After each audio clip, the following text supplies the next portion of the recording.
So we are right at 4:30 if you're good to go, Dr. Craig. I am. Okay, perfect. Well, you'll remember we left off yesterday talking about philosophical grounds for belief in middle knowledge. And we just finished our discussion of premise 2 of the middle knowledge argument. Let me just finish this argument out before we take time to discuss it. Premise 3 of the middle knowledge argument states logically exhaustive alternatives for an omniscient deity, and so must be true. Counterfactuals of creaturely freedom are known by God either prior to his decree or only after his decree. And then finally, 4 must be true because if counterfactuals of creaturely freedom were known only after the divine decree, then it is God who determined what every creature would do in every circumstance. Augustinian Calvinist thinkers bear witness to the truth of this premise in their affirmation of compatibilist theories of creaturely freedom. They thereby testify that God's all-determining decree precludes libertarian freedom, which is the sort of freedom with which we are concerned. So, if God knows counterfactual truths about us only posterior to his decree, then there really are no counterfactuals of creaturely freedom. If there are such counterfactuals, they must be true logically prior to the divine decree. So, given the truth of the premises, the conclusion follows that prior to his creative decree, God knows all true counterfactuals of creaturely freedom, which just is to say that he has middle knowledge, quod erat demonstrandum. All right, any discussion of this philosophical argument for middle knowledge? And Dr. Craig, I actually, I meant to introduce everybody. That was my fault. I was just double checking to make sure everything was good. But so we got going a little quick, and I apologize. But I just wanted to real quickly welcome everybody back to Houston Baptist University's online class on Molinism with Dr. William Lane Craig. And so, as those of you know, we're getting going here. But this is day 2 of our lectures. And so if you have any questions, like Phil alluded to yesterday, I spent a living hitting my head against metal. So sometimes I'm not the quickest person at the draw. So if we could keep the questions to maybe 2 or 3 sentences to help me sort them out quickly and get them to Dr. Craig, that would be great. But here we go, Dr. Craig. We have a couple coming in here. The first one says, can you explain Calvinist perspective about compatibilist theories of creaturely freedom and why they are false, or explain the different definitions of human freedom? Yeah. Well, on a Calvinistic view, human free choices are compatible with causal determinism. So even though God determines you to do something, you do it freely. And typically, the compatibilist will understand freedom in terms of voluntariness. The decision isn't forced upon you against your will, rather it is voluntary, but you could not do anything else. It isn't determined by you, it is determined by God. Now, at this point, we're not trying to refute a compatibilist theory of free will. We're just saying that on Molinism, the goal is to provide an account of divine sovereignty and human freedom that is libertarian, but also affirms complete divine sovereignty over everything that happens. So if that can be done, well, it would obviously be easy to have a theory that would be compatibilist in nature. The challenge is, can you do this with libertarian freedom? And so that's the goal of Molinism. Now, if you were to ask me personally why I think libertarian free will is true, I think I would say it's because universal salvation does not obtain. It seems to me that God wills and desires the salvation of every human person he creates.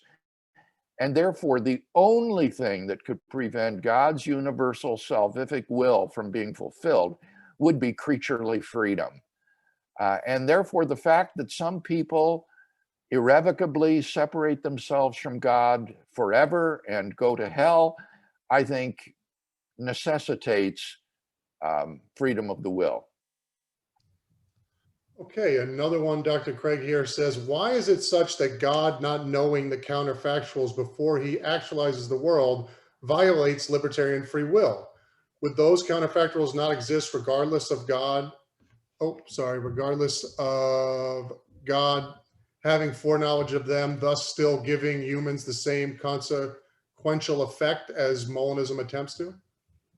Well, the idea is that if the counterfactuals of creaturely freedom are true only after God's decree and as a result of his decree, then it is God who determines their truth value, so that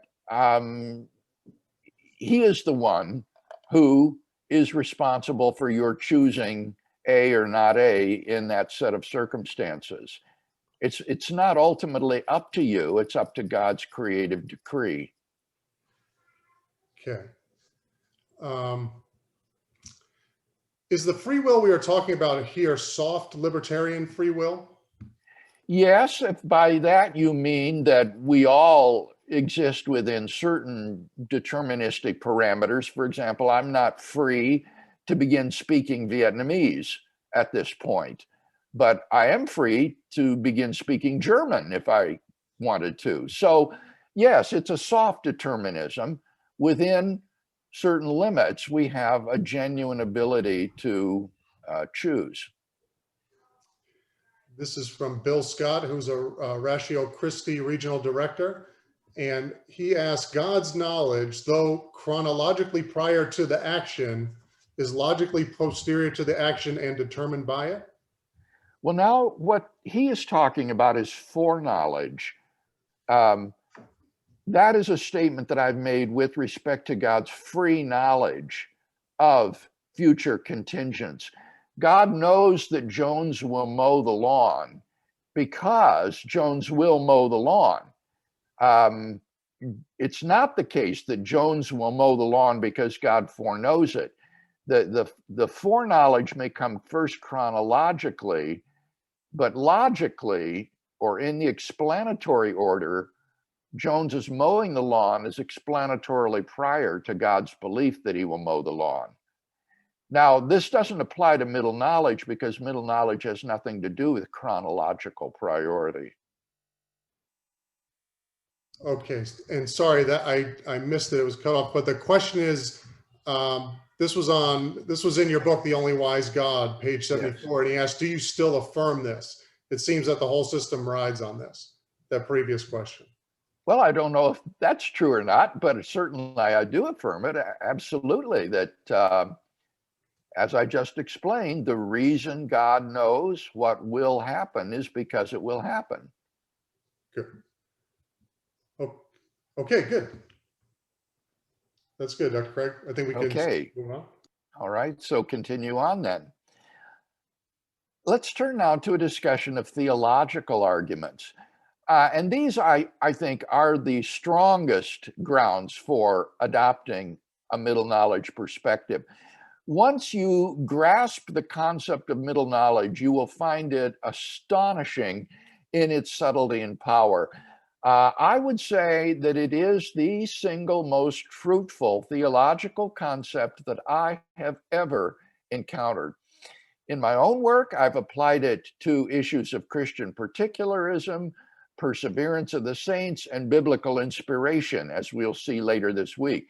Thomas Flint has analyzed papal infallibility in terms of it, and Del Ratch has used it to explore evolutionary theory.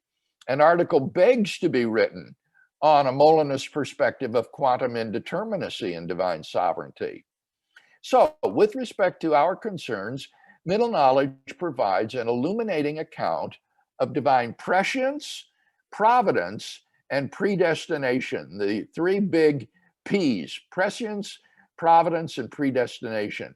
So let's talk first about divine prescience or foreknowledge. The doctrine of divine foreknowledge raises two questions. First, is divine foreknowledge compatible with future contingents? And second, how can God know future contingents? Now, I think that acceptable answers to these questions are available to the defender of simple foreknowledge, but I think it's worth laying out a Molinist perspective as well. So let's talk first about the compatibility of divine foreknowledge and future contingents. Now, with respect to this question, it must be the case that divine foreknowledge and future contingents are compatible for the reason that Scripture teaches both.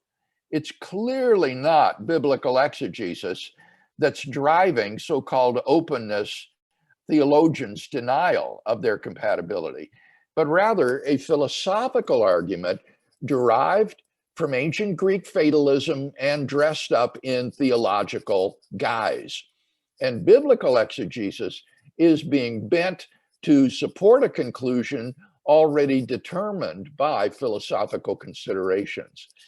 And I note this is somewhat ironic, since it's these same theologians who decry the polluting influence of Greek philosophical thought upon the biblical tradition. In fact, it is they themselves who have been seduced by reasoning of Greek philosophical provenance, which was stoutly resisted by the early church fathers. If openness theologians find the proffered solutions to fatalism unconvincing, then I think it's the better part of intellectual humility to simply confess that one lacks the philosophical insight to solve the problem and to hold the truth in tension, rather than to deny Scripture's clear teaching that God does foreknow the future. And for that biblical data, take a look at my little book, The Only Wise God, which reviews that material. So, what is the argument that allegedly demonstrates the incompatibility of divine foreknowledge and human freedom? Well, letting X stand for any event, the basic form of what we can call the argument for fatalism is as follows. 1, necessarily, if God foreknows X, then X will happen. 2, God foreknows X. 3, therefore, X will necessarily happen. And since X happens necessarily, it's not a contingent event. In virtue of God's foreknowledge, everything is fated to occur. A person who agrees with this conclusion I call a theological fatalist. The problem with the above form of the argument is that it's just logically fallacious. What is validly implied by 1 and 2 is not 3, but 3 prime. Therefore, X will happen. The fatalist gets things all mixed up here. It is correct that in a valid deductive argument, the premises necessarily imply the conclusion. The conclusion follows necessarily from the premises. That is to say, it's impossible for the premises to be true and the conclusion to be false. But the conclusion itself need not be necessary. The fatalist illicitly transferred the necessity of the inference to the conclusion itself. What follows necessarily from 1 and 2 is just 3 prime. But the fatalist, in his confusion, thinks that the conclusion is itself necessarily true, and so winds up with 3. And in so doing, he commits a common fallacy in modal logic. The correct conclusion, 3 prime, is in no way incompatible with human freedom. From God's knowledge that I shall do X, it does not follow that I must do X, but only that I shall do X. And that is in no way incompatible with my doing X freely. I think that undoubtedly a major source of the fatalist confusion is his conflating certainty with necessity. One frequently finds in the writings of contemporary theological fatalists statements which slide from affirming that something is certainly true to affirming that it is necessarily true. And this is just confusion. Certainty is a property of persons and has nothing to do with truth, as is evident from the fact that we can be absolutely certain about something that turns out to be false. By contrast, necessity is a property of statements or propositions, indicating that the proposition cannot possibly be false. And we can be wholly uncertain about statements which are, unbeknownst to us, necessarily true. Just imagine some complex mathematical equation. Thus, when we say that some statement is certainly true, this is but a manner of speaking, indicating that we are certain that the statement is true. People are certain, propositions are necessary. By confusing certainty and necessity, the fatalist makes his logically fallacious argument deceptively appealing. For it is correct that from premises 1 and 2, we can be absolutely certain that X will come to pass. But it's muddle-headed to think that because X will certainly happen, that X will necessarily happen. We can be certain, given God's foreknowledge, that X will not fail to happen, even though it is entirely possible that X fail to happen. X could fail to occur, but God knows that it will not. And therefore, we can be sure that it will happen and happen contingently. Now, contemporary theological fatalists recognize the fallaciousness of the above form of the argument, and therefore they try to remedy the defect by making premise 2 also necessarily true. So the argument looks like this. Necessarily, if God foreknows X, then X will happen. 2 prime. Necessarily, God foreknows X. 3, therefore, X will necessarily happen. So formulated, the argument is no longer logically fallacious. And so the question becomes whether the premises are true.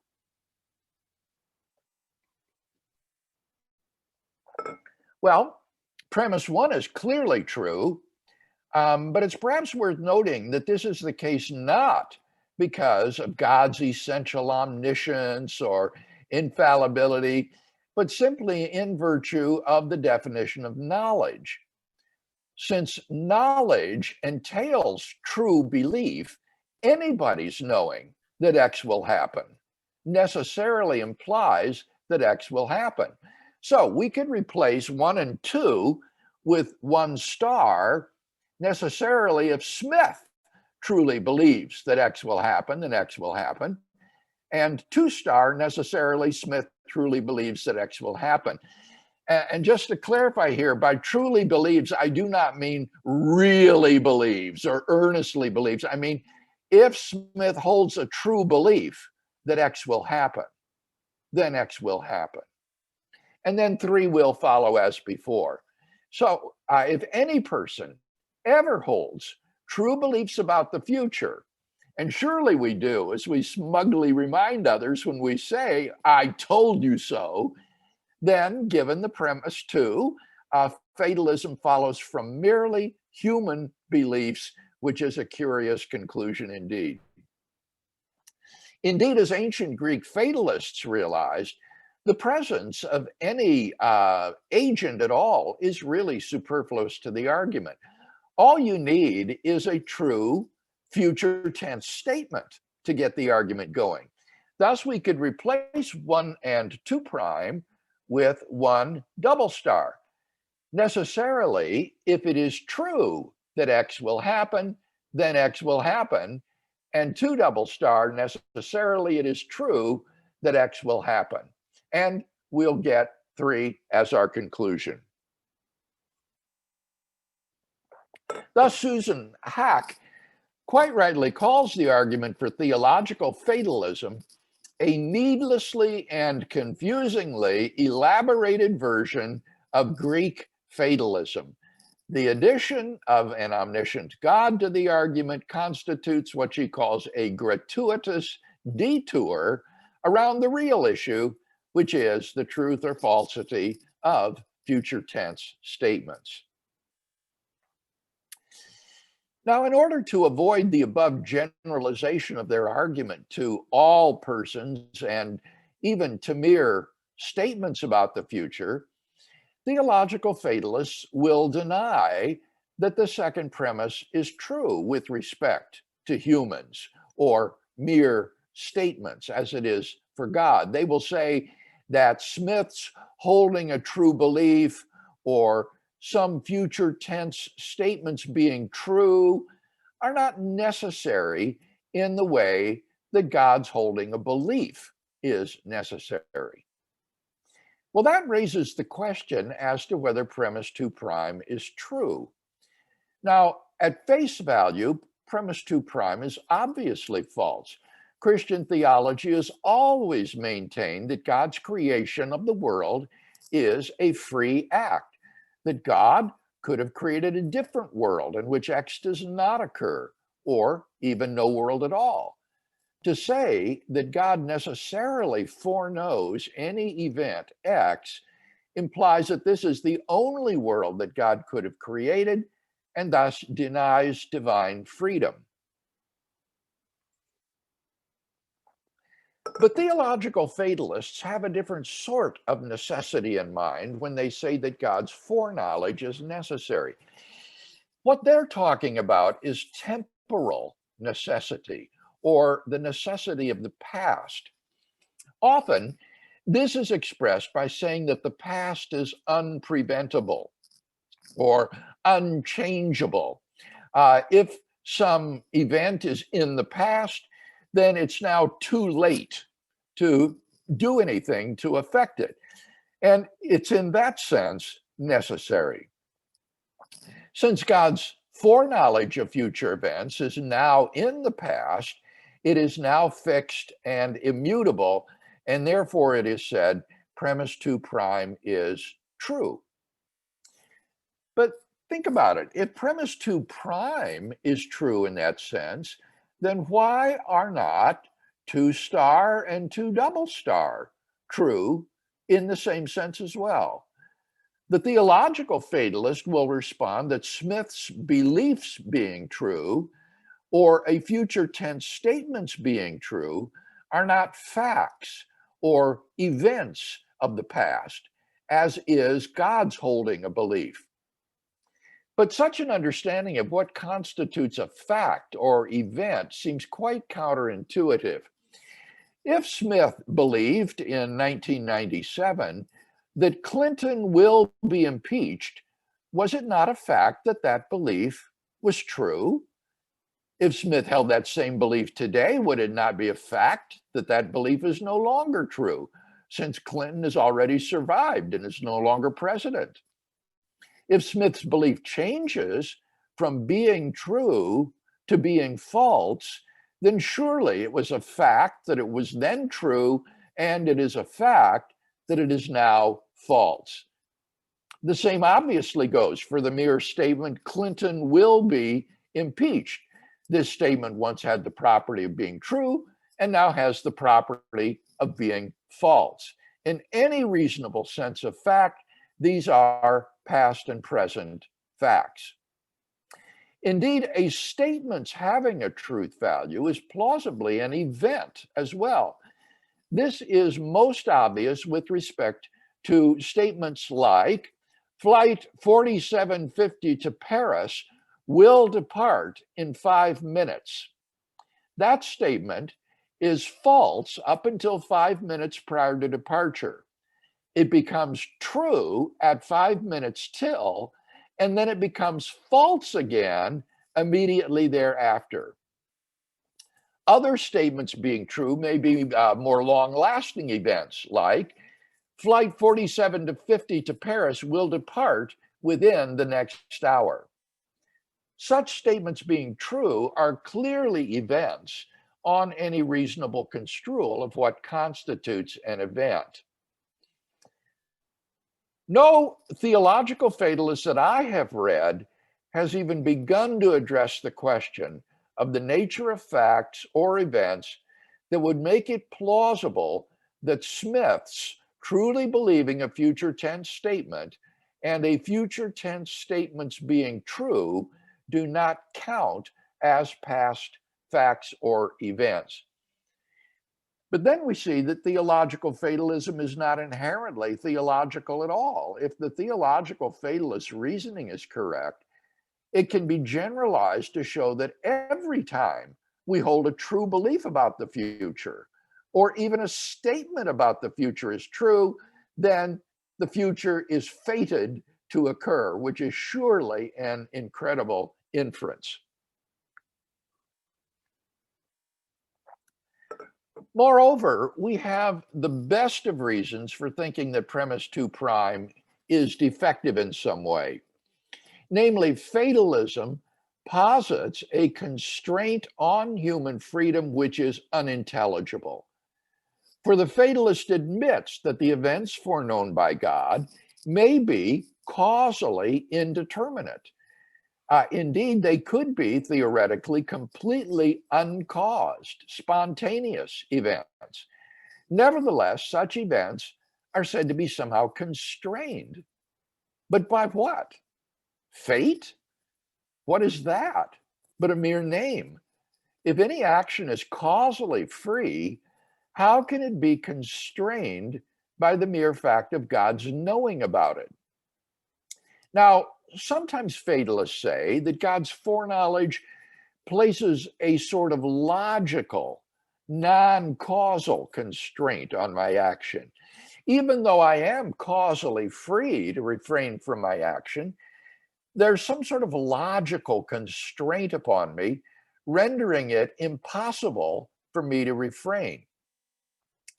But insofar as we can make sense of logical constraints, they're not analogous to the sort of necessitation imagined by the theological fatalist. For example, given the fact that I have already played basketball at least once in my life, it is now impossible for me to play basketball for the first time. I am thus not free to go out and play basketball for the first time. But this sort of constraint is not at all analogous to theological fatalism. For in the case that we're envisioning, it is within my power to play basketball or not, whether I've played before or not. I can freely execute the actions of playing basketball. It's just that if I've played before, my actions won't count as playing for the first time.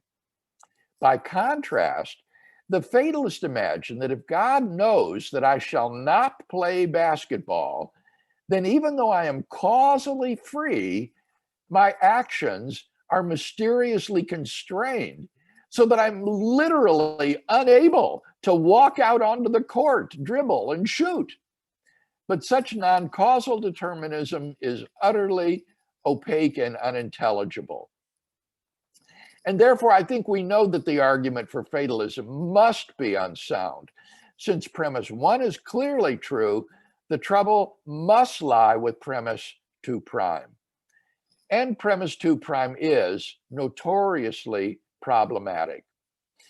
For the notion of temporal necessity appealed to by the fatalist is so obscure a concept that 2 prime becomes a veritable mare's nest of philosophical difficulties.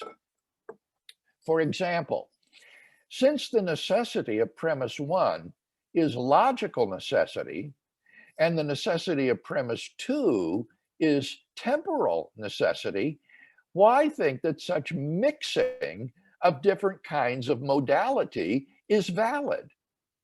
If the fatalist answers that logical necessity entails temporal necessity, so that premise 1 can be construed in terms of mere temporal necessity, then how do we know that such necessity is passed on from the premises to the conclusion in the way that logical necessity is?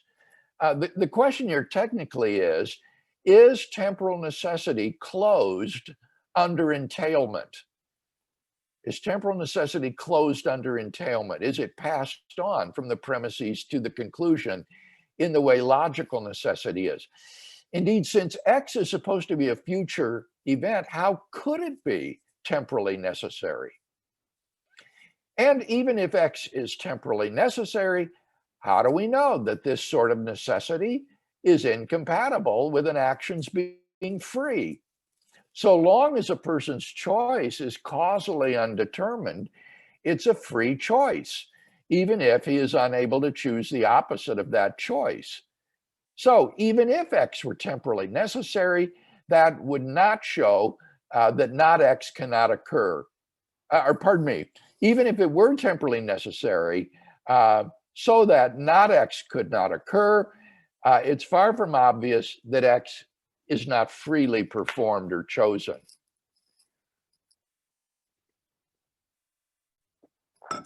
Now, all of the above problems arise even if we concede that 2 prime is true. But why think that this premise is true? What is temporal necessity anyway? And why think that God's past beliefs are now temporally necessary? Theological fatalists have never provided an adequate account of this peculiar modality. I have yet to see an explanation of temporal necessity according to which God's past beliefs are temporally necessary, which does not reduce to either the unalterability or the causal closedness of the past. But interpreting the necessity of the past as its unalterability or unchangeability or unpreventability is clearly inadequate, since the future, by definition, is just as unalterable as the past. To change the future would be to bring it about, then an event which will occur will not occur, which is a self-contradiction. It is purely a matter of definition that the past and future cannot be changed, and no fatalistic conclusion follows from this truth.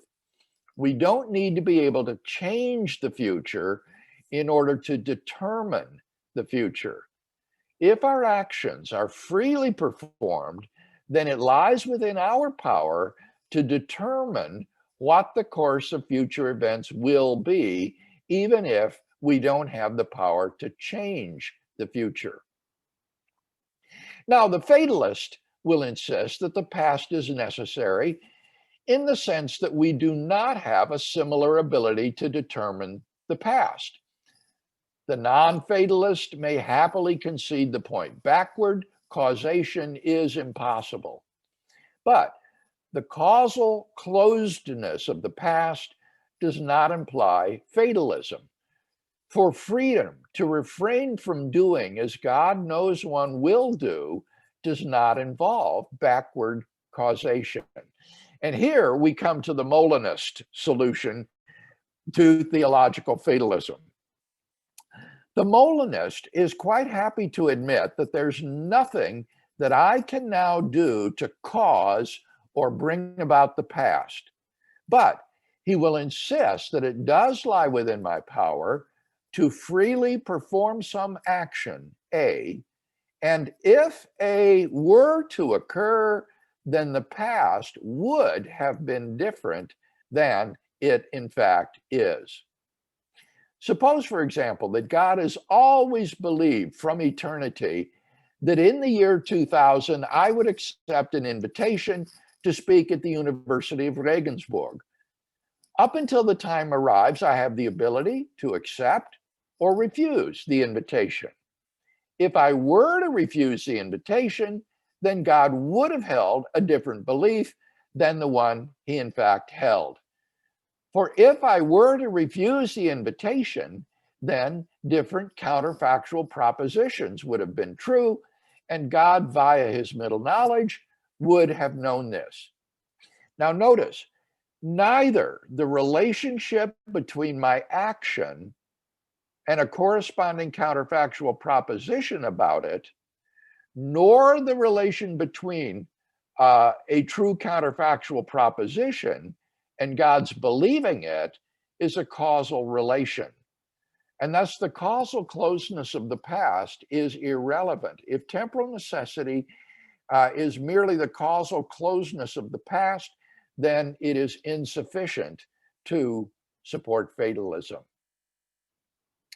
No fatalist, as I say, has, to my knowledge, explicated a conception of temporal necessity which does not amount to either the unalterability or the causal closeness of the past. Typically, they just appeal gratuitously to some sort of fixed past principle to the effect that it is not within my power to act in such a way that if I were to do so, then the past would have been different, which begs the question. On analyses of temporal necessity, which are not reducible to either the unalterability or the causal closeness of the past, God's past beliefs always turn out not to be temporally necessary. The Molinist offers an account of why this is so in terms of God's middle knowledge, which infallibly tracks true counterfactual propositions concerning our free choices. So I think the argument for theological fatalism is unsound, and moreover, the doctrine of middle knowledge helps to make the compatibility of divine foreknowledge and human freedom perspicuous. Any discussion then about that first question of the compatibility of divine foreknowledge and future contingents? Hey, Dr. Craig, we have a couple of questions here. Is human free will different from God's free will? It seems that we need to be able not to love in order for our love to be genuine, whereas God's love, where God loves us all unconditionally, God cannot hate a human, right? Since God cannot choose not to love, is his free will different from ours? No, I don't think so. I think in both cases, you cannot do something freely if that would contradict your essence. It's just that we have a different essence than God does. So the difference between us lies not in our freedom, but rather in our essential properties. But I would say, in terms of libertarian freedom, in both cases, whether God or us, to be free in a libertarian sense is to be free of causal determination, that it's up to you. Okay. Could it be that it is a combination of middle knowledge and God's interjecting his will on a case-by-case basis? Say he hardened the heart of Pharaoh, or did he harden his heart by creating those particular sets of circumstances? Very good question.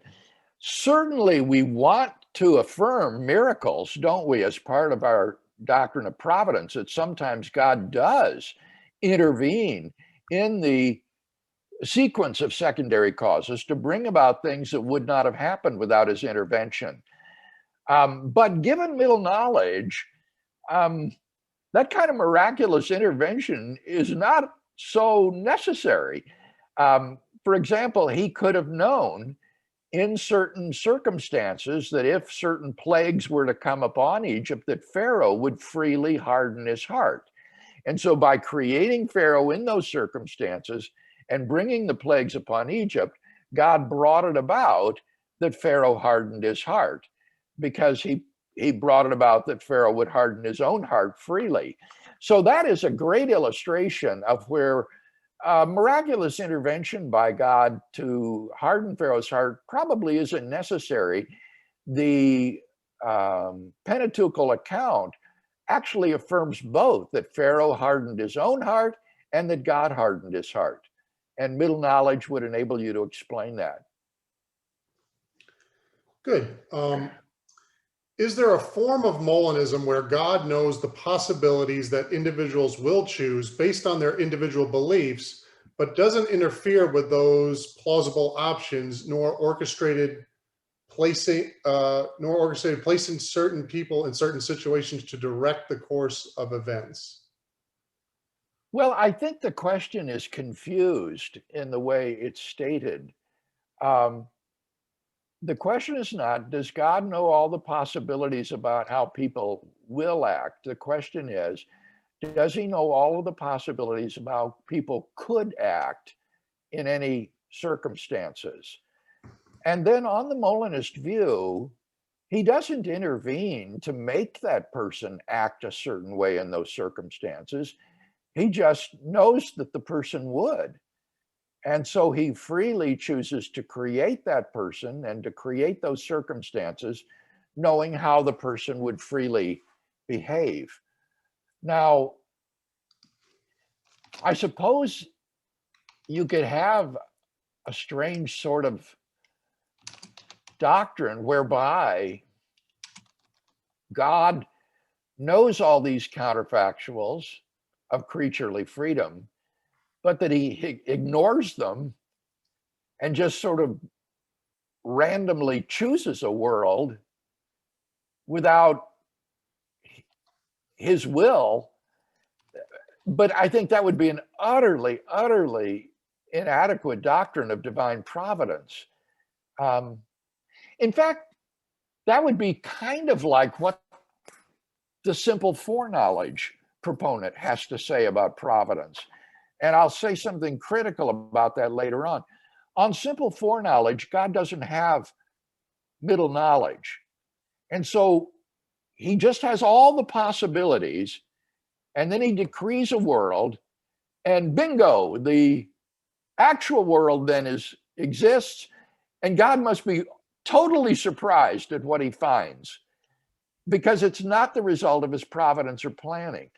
Well, the suggested view would be exactly like that, except you would say God has middle knowledge, but he completely ignores it. He acts as though he doesn't have it, and just blindly decrees a world. And I think that's just completely inadequate doctrine of divine providence. Okay, Dr. Craig, I would like to know, in the context of divine decree, is God's logical dependency upon human liberty? Oh, I'm sorry. Let me read that again. I would like to know, in the context of divine decree, is God's logical dependency upon human libertarian free will? If God is dependent in our world, how can he simultaneously be the only necessary being? It would seem that in some sense that man is also a necessary being in order for God to be logically dependent on him.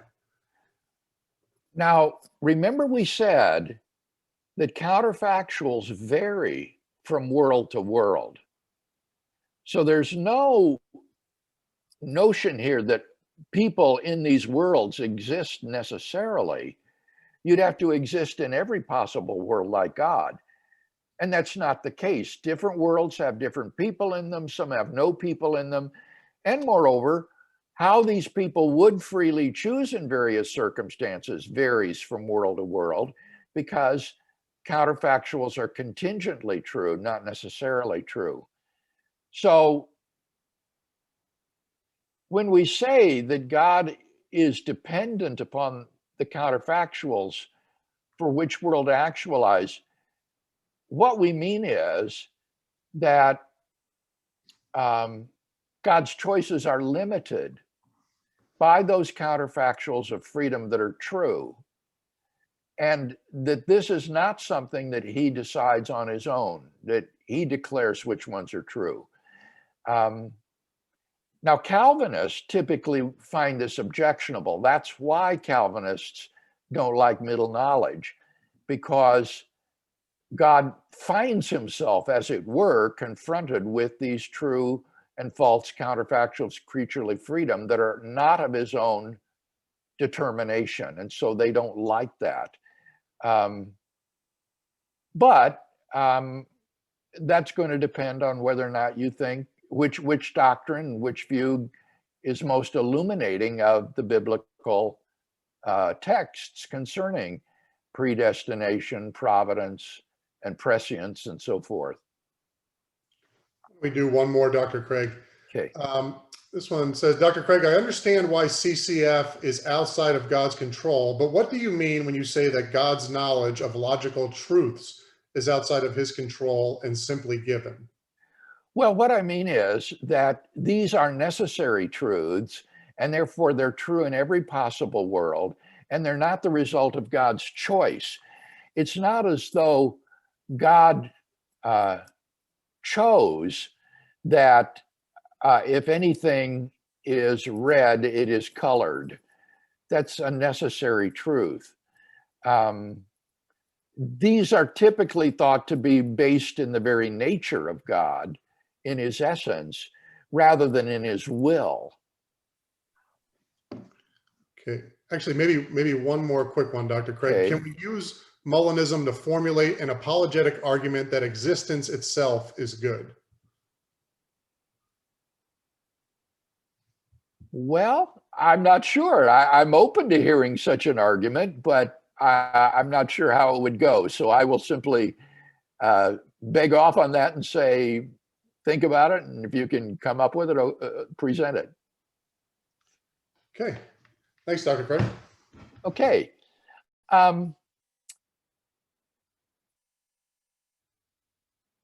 Maybe, I wonder, do you think we should take a break now before starting in on the next argument? Sure. Take 5 minutes. Okay, yeah, let's take 5 minutes and then we'll come back for the basis of divine foreknowledge. Excellent.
Dr. Craig, I missed 2 quick questions in that last segment. Do you mind if I ask them right off the top? 2 quick ones, or do you want to? Go ahead. Go ahead.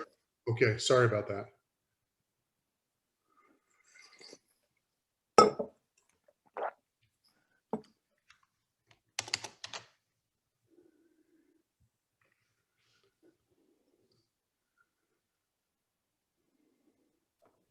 Want me to ask him? I'll ask him when we start. Right. How many minutes till we start? We took break at 5:17. It's 5:20 now, so 5:22. Okay.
Okay, we can get back going here.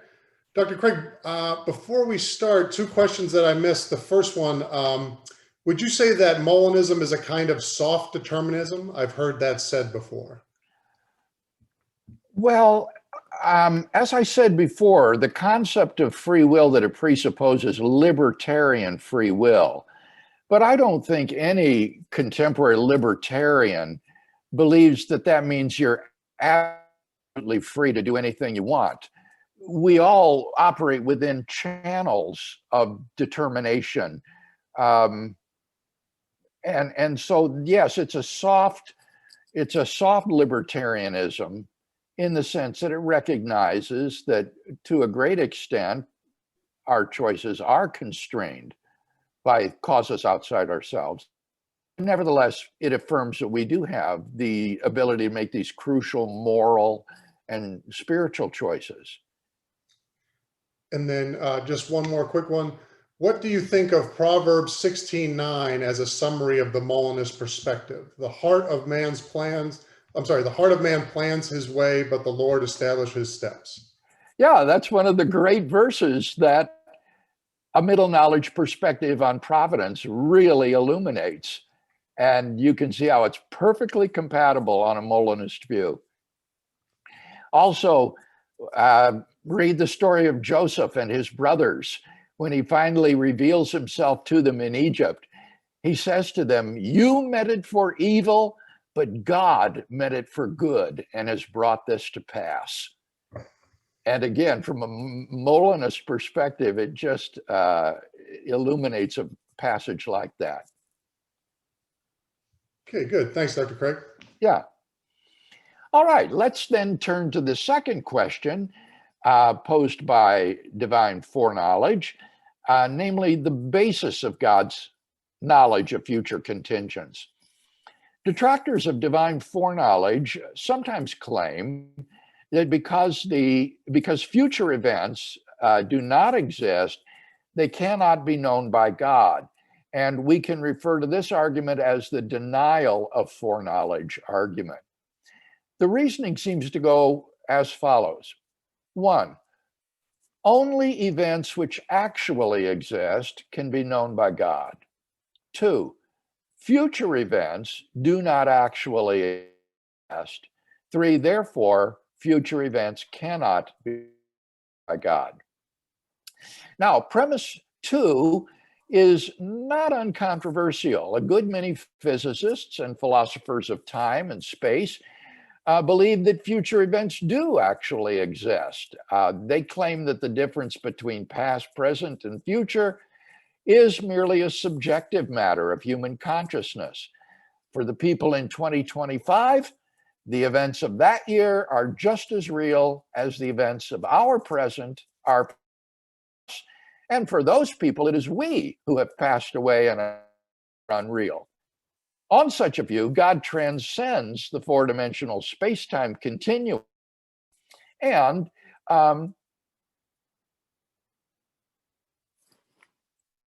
so all events are simply eternally present for him.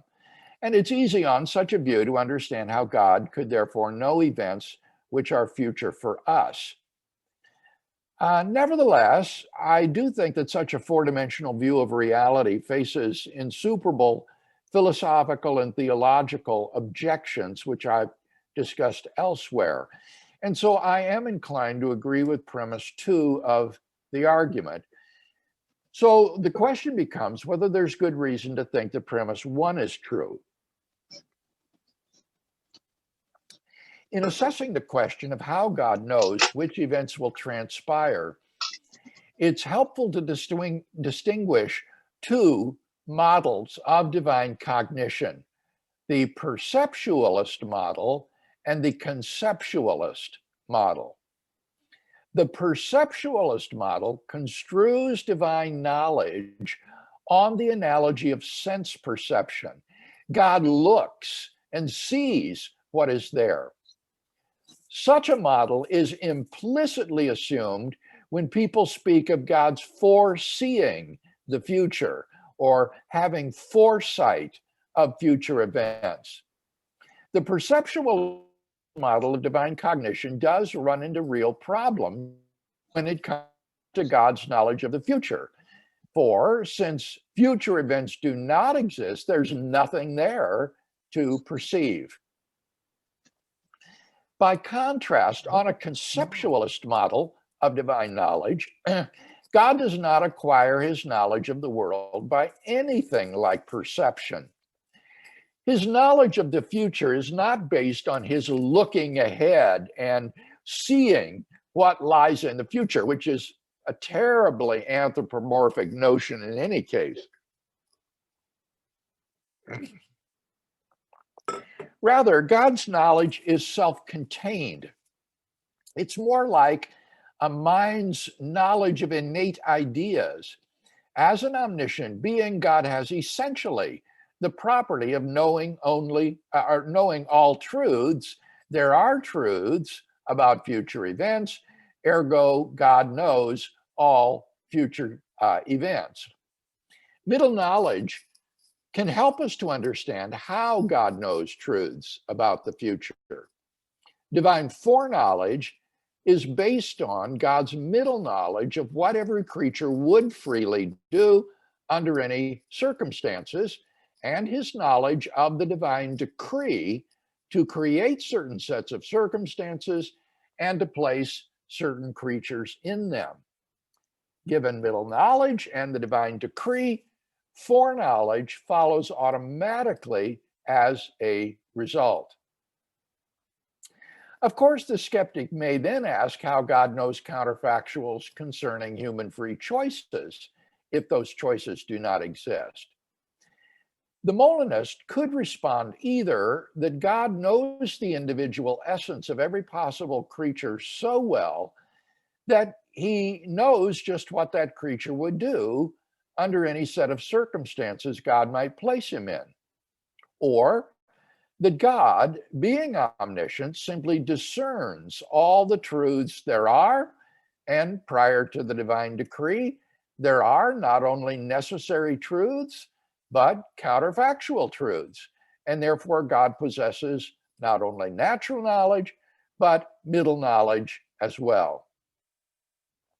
So long as we're not seduced into thinking of divine foreknowledge on the model of perception, it's no longer evident why knowledge of future events should be impossible. A conceptualist model along the lines of middle knowledge furnishes a perspicuous basis for God's knowledge of future contingents and therefore the denial of divine foreknowledge argument fails. Any question or discussion about that argument? Dr. Craig, I have one left over from the last section and then one new one. Okay. Does God decree the environment in which person X inextricably will choose A? If yes, then is man determined by proxy, i.e. environment? In the same scenario, if the environment is not decreed, then is it possible that person X could choose B rather than A given the decreed environment? The word inextricably there was wrong. He shouldn't say that. It has nothing to do with being inextricable. These are contingent circumstances. If they are freedom permitting, then in those decreed circumstances, the agent is perfectly free to do A or not to do A. And there are possible worlds in which the agent does those other things. So, for example, there are possible worlds in which Peter was in exactly the same circumstances, courtyard of the high priest, but every time someone asked him, "Are you a disciple?" he said, "Yes, I am." Or there are other worlds where he turned his coattails and ran out of the courtyard. Or there are other worlds where he grabbed a sword and killed the person who was asking him. All of those are possible worlds in which the person finds himself in identical circumstances and chooses differently than he in fact does. Okay. What is the difference between the denial of foreknowledge argument and the grounding objection?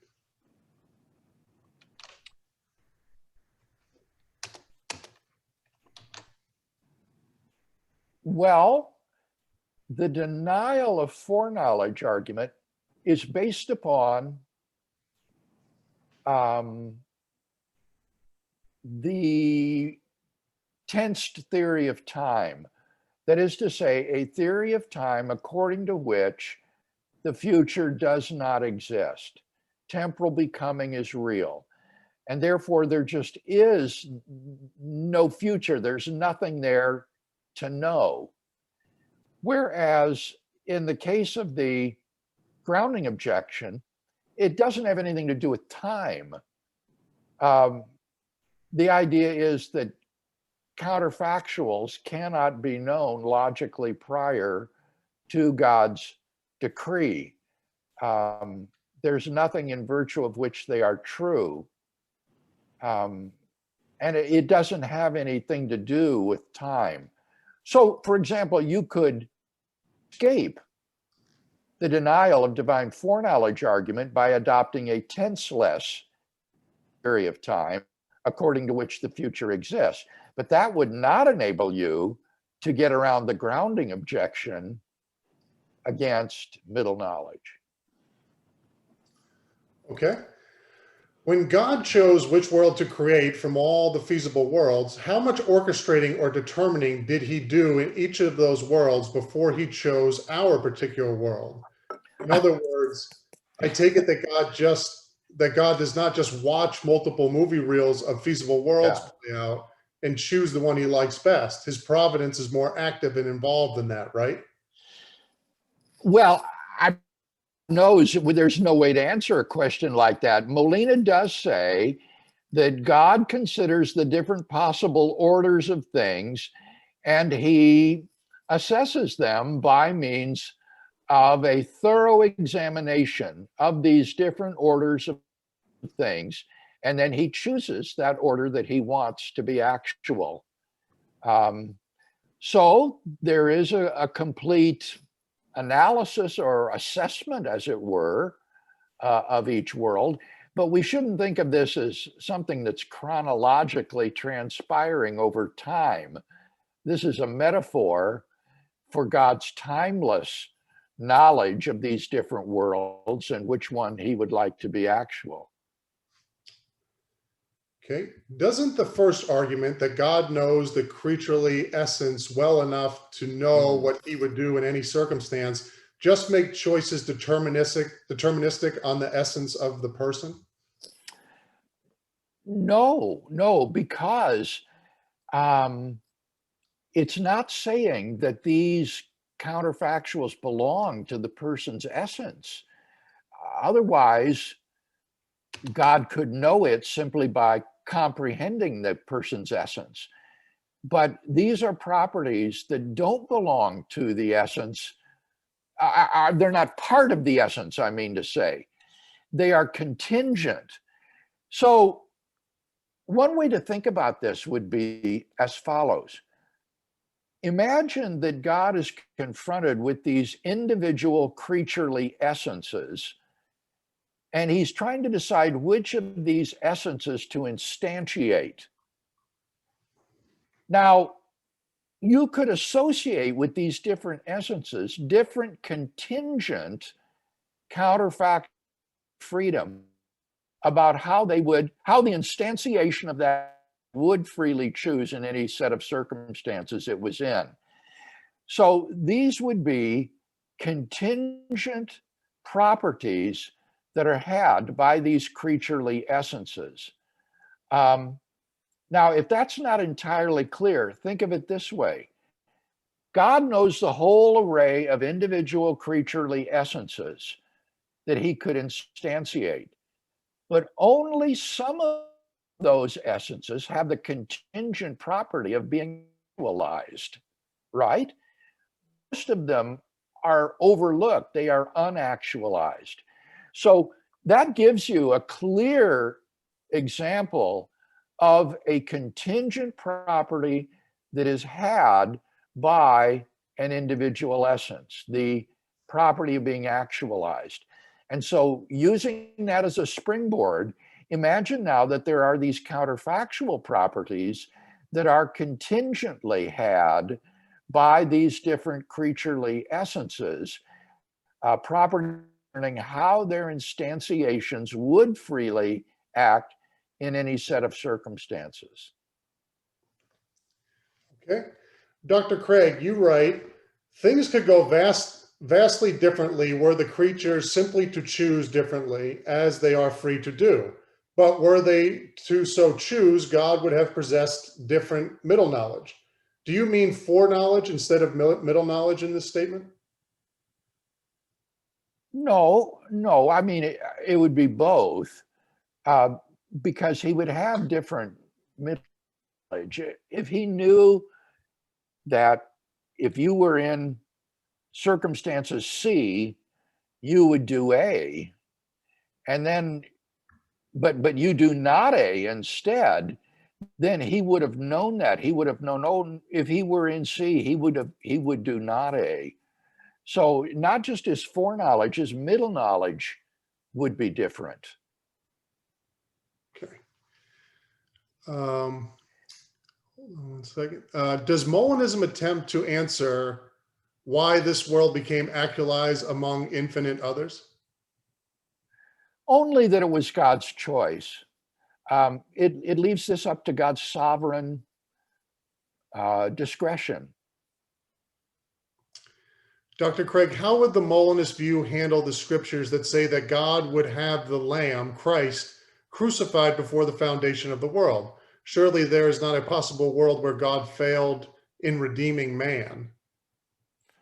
Well, there are possible worlds in which there is no redemption of human beings because there are no human beings. There are possible worlds without human beings. So even if it's true that in every world containing human beings, which falls into sin, God has a redemptive plan, that doesn't mean that that redemptive plan is promulgated in every possible world. So what the scriptures are talking about there is that even before God created the world, he knew that he would send his son to die on the cross to save us from our sins. Okay. That forms a nice segue, I think, to the next section on divine providence. So I think we should proceed. Okay. The Molinist account of divine providence is even more stunning than its account of foreknowledge. And here I think its superiority to the doctrine of simple foreknowledge emerges. And consider the following biblical passages, and this is directly related to our last question. This Jesus, delivered up according to the definite plan and foreknowledge of God, you crucified and killed by the hands of lawless men. Acts 2:23. For truly in this city there were gathered together against thy holy servant Jesus, whom thou didst anoint, both Herod and Pontius Pilate, with the Gentiles and the peoples of Israel, to do whatever thy hand and thy plan had predestined to take place. Acts 4:27 and 28. Now, here we have a staggering assertion of divine sovereignty over the affairs of men.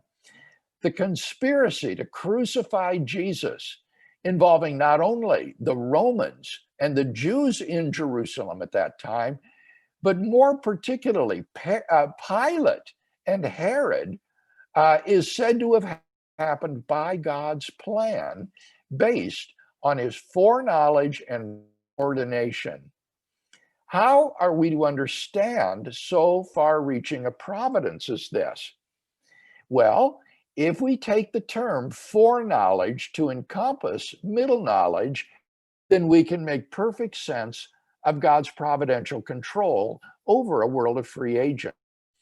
For via his middle knowledge, God knew exactly which persons, if members of the Sanhedrin, would freely vote for Jesus' condemnation, which persons, if in Jerusalem, would freely demand death, favoring the release of Barabbas, what Herod, if king, would freely do in reaction to Jesus and to Pilate's plea to judge him on his own, and what Pilate himself, if holding the prefecture of Palestine at AD 27, would freely do under the pressure of the Jewish leaders in the crowd.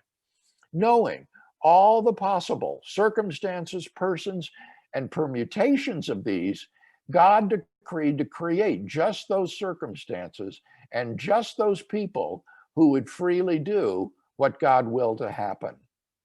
Thus, the whole scenario, as Luke insists, unfolded according to God's plan. This is truly mind-boggling. When you reflect that the existence of various circumstances and persons involved was itself the result of myriads of prior free choices on the part of these and other agents, and these in turn of yet other prior contingencies, and so on, then we see that only an omniscient mind could providentially direct a world of free creatures toward his sovereignly established ends. No wonder Paul says, none of the rulers of this age understood this, for if they had, they would not have crucified the Lord of glory. 1 Corinthians 2:8. Once one grasps it, the doctrine of middle knowledge thus issues in adoration and praise of God for so breathtaking a sovereignty. Now, what account of divine providence can be given in the absence of middle knowledge? Advocates of divine openness freely admit that without middle knowledge, a strong doctrine of divine providence becomes impossible. But such a viewpoint can make no sense whatsoever of scriptural passages such as those just cited. Consider the account of Saul's death in 1 Samuel 31, 1-6, and 1 Chronicles 10, 8-12. Both writers describe Saul's death at his own hand in lieu of surrender to the Philistines. But then the chronicler makes this stunning comment. Therefore, the Lord slew Saul and turned the kingdom over to David. 1 Chronicles 10:14. Now, how is the openness theologian to make sense of this assertion? Saul's suicide was considered a sinful and disgraceful deed and therefore could not have been causally determined by God. And yet, his suicide, says the chronicler, was God's doing. Or think again of Joseph's statement to his brothers in Egypt: "Do not be grieved or angry with yourselves because you sold me here, for God sent me before you to preserve life. You meant evil against me, but God meant it for good in order to bring about this present result." Genesis 45:5, 50:20. Again, the brothers' treachery and deceit could not have been caused by God, and yet God sovereignly directed events toward his prevision end of saving Israel from famine. Openness theology is at a loss to explain this coalescence of human freedom and divine sovereignty.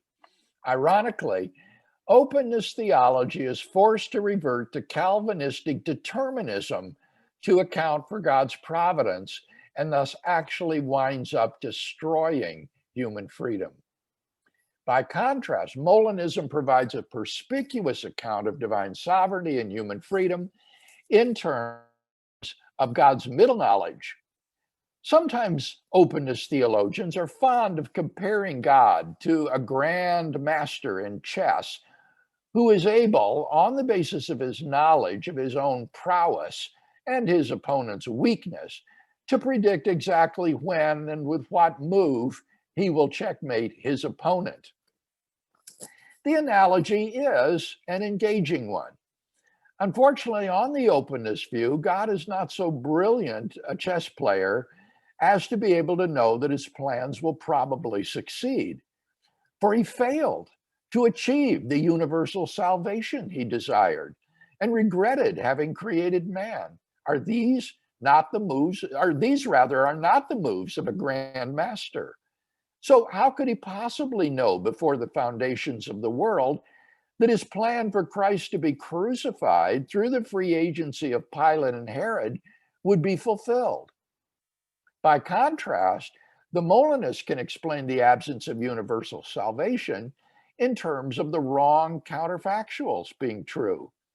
It may be that a world having more saved but fewer damned than the actual world was not feasible for God. But given his knowledge of counterfactuals concerning creatures' free choices, God is certain that his plans will be achieved. He's thus like a grandmaster who is playing an opponent whom he knows so well that he knows every move his opponent would make in response to his own moves. Such a chess player could not actualize just any possible match given his opponent's freedom, but he could actualize any feasible match. The analogy also has relevance to the problem of suffering and evil.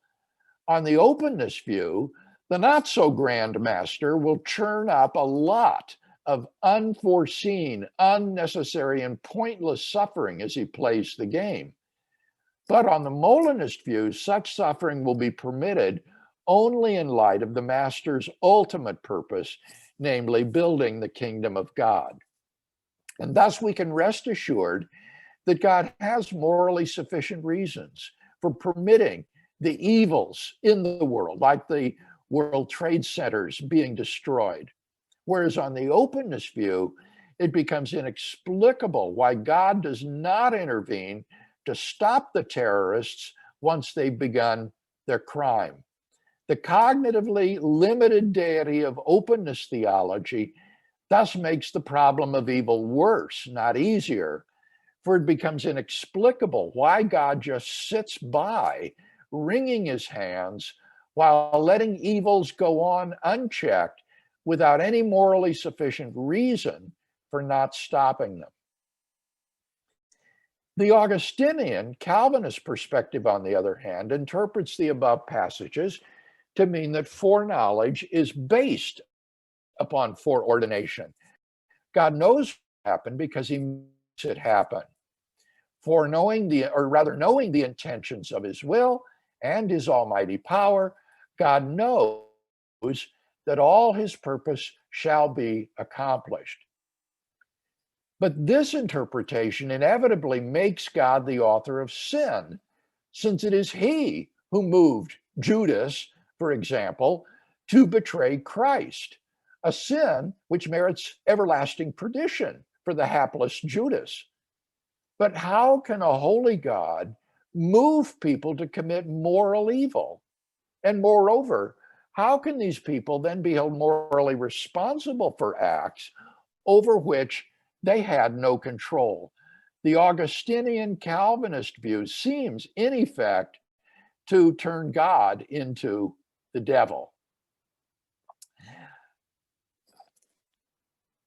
Now, the Reformed theologian might object that a Molinist theory of providence is too successful in showing how God could sovereignly control a world of free creatures, so that it ultimately becomes almost indistinguishable from the Reformed view. For given that the circumstances C in which persons are placed are non-determining, it must be a brute contingent fact how any person S would choose in C. But then it is plausible that there are an indefinite number of circumstances, C star, which differ from C in imperceptible or causally irrelevant ways. For example, a different stellar event, Alpha Centauri, at the time of S's decision, in which S would choose differently than in C.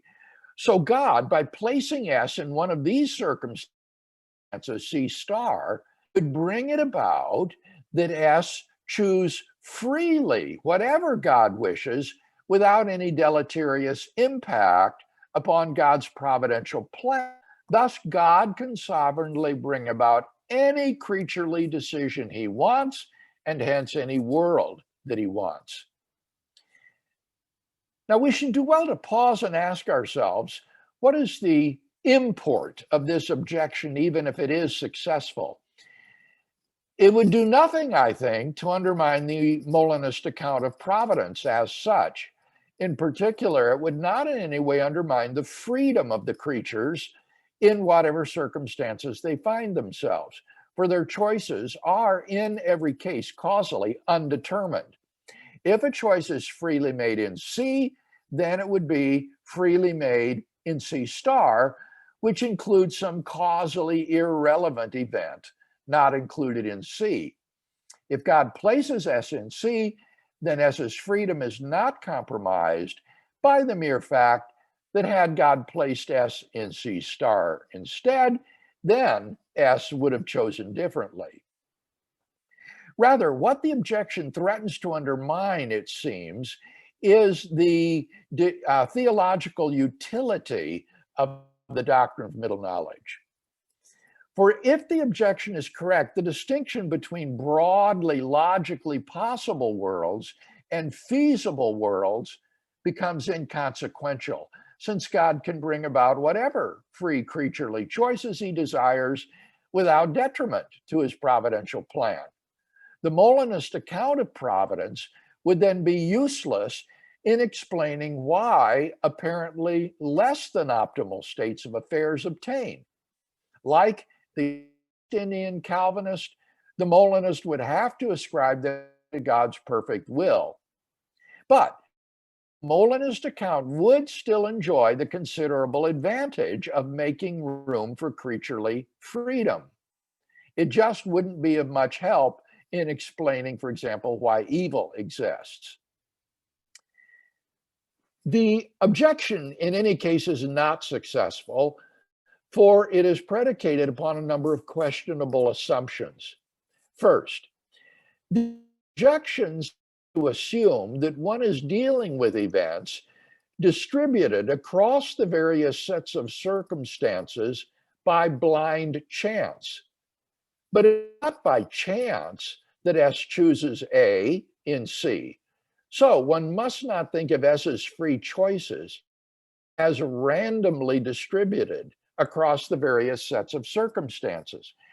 Quite the contrary, free choices are indeterministic events done for reasons. And that gives grounds thinking that S's choices would not vary wildly in various C star. Namely, the C star are indistinguishable from C.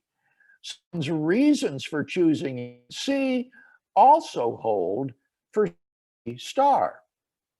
Here's empirical evidence for constancy across C star. Just ask the relevant person whether he would have chosen differently had star rather than C been his circumstances. Second, the objection assumes that the circums mentioned in the counterfactual's antecedent are unlimited. This is far from obvious. It is universally agreed, for example, that events later than the time t of S's choice ought not to be included in the circumstances. Why not?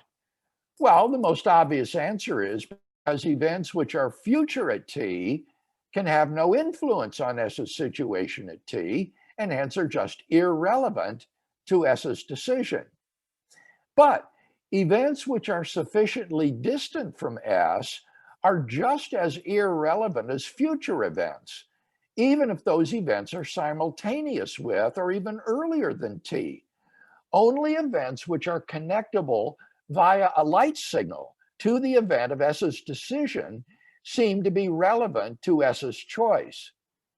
Events having what is called a space-like separation from that event are as irrelevant as future events. Indeed, according to special relativity theory, for some observers at S's locations, these events are future at the time of S's choice. So this suggests that only the events in or on S's past light cone are properly part of C. That is to say, the set of events which are connectable to S at t via a light signal. Thus, the substitution of circumstances C prime for C, where C is a proper part of C star, will not affect the truth of the counterfactual in question, since only C is relevant to its truth value. Third, the objection assumes that imperceptible events included in S's past light cone can be altered without significant effect upon S's situation at t. But the lessons of both quantum theory and chaos theory have taught us that such an assumption is false. The imperceptible indeterminacy in the position of a cue ball on a billiard table is such that after only a dozen shots, the indeterminacy in the ball's location has been magnified to the size of the entire table. Chaotic systems vary unpredictably with the tiniest perturbation. Now, certainly some events, say events in the very recent past, far away from S's location, might be alterable without significant impact on S's situation at t, but these will be finite in number, and it's pure speculation whether S would freely choose differently were one of them to be altered. The available alterations may fall far short of what's necessary for God's bringing about any desired free choice on S's part. And finally, the objection assumes that God's concern is with S's choice alone. But God's concern is with the whole history of free creatures on into eternity future. Even if substituting C star for C were sufficient for bringing about any free choice of S at t, that says nothing about the feasibility of actualizing a whole world of free creatures, a task which plausibly involves infinite complexity. It is then not at all implausible that the difference between broadly logically possible worlds and feasible worlds should become significant and dramatic. And therefore, I think that the middle knowledge perspective presents definitely superior viewpoint to the Augustinian Calvinist perspective. Now, we're out of time again, but what we'll do then next time is look at the simple knowledge alternative. I mentioned open theism, Augustinian Calvinism, and then third, we'll look at the proponent of simple foreknowledge, and I'll argue that for it as well, Molinism has a superior account of divine providence and is therefore theologically to be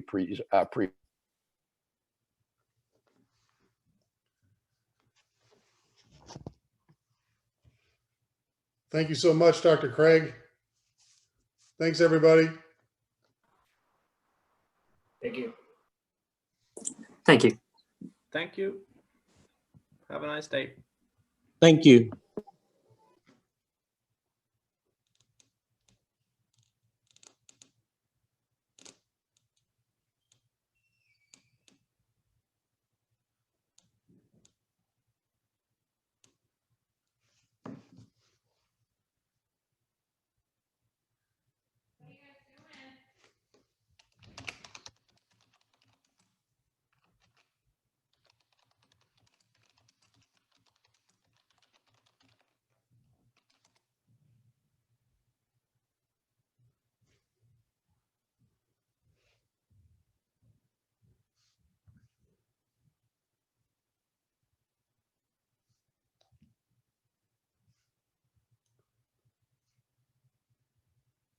Andrew, I apologize if I missed your questions. If you shoot them to me again, I can save them and ask them first thing tomorrow.